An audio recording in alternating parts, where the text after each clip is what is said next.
Mais docteur, pourquoi est-ce que pendant un AVC, on a la moitié du corps qui ne fonctionne plus? Mais parce que c'est une partie du cerveau qui est bouchée. Parce qu'on sait que chaque partie du cerveau est vascularisée par des artères. Donc, exemple, quand il y a l'AVC à droite, ok, c'est quand il y a un cœur de sang qui va boucher le cerveau à droite, c'est que la personne va présenter un déficit à gauche. Et pourquoi? Parce que, bien sûr, on sait que ces faisceaux, les fibres de la motricité, quand ils arrivent un peu au niveau de la jonction entre le bulbe et la moelle épinière, ils vont croiser, ils vont changer de côté. Donc, c'est les fibres du cerveau droit qui vont commander, qui vont commander en gros, si on peut dire, le côté gauche, et les fibres du côté gauche vont commander le côté droit. Ok. Mais est-ce qu'il est possible aussi de guérir de ça?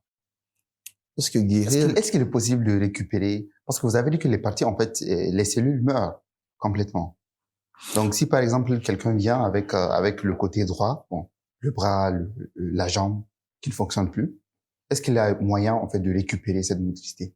Là, je pense que c'est possible parce que, surtout dans les premiers types d'AVC, qu'on a dit l'AVC ischémique, où c'est des caillots qui bouchent l'artère. Dès que les caillots bouchent l'artère, donc, il y a le sang ne vient pas pour oxygéner. Donc, en ce moment, les cellules nerveuses à ce niveau vont souffrir d'abord. Ils vont souffrir, ils vont pas mourir. Ok? Maintenant, plus le temps passe, plus on commence à avoir la mort neuronale.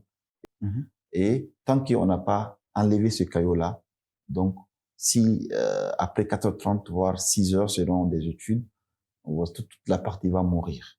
Et du coup, là, la récupération devient difficile. Si vous avez aimé cette vidéo, n'hésitez surtout pas à aller regarder l'épisode complet qui est disponible sur YouTube sur la chaîne Excellence Podcast.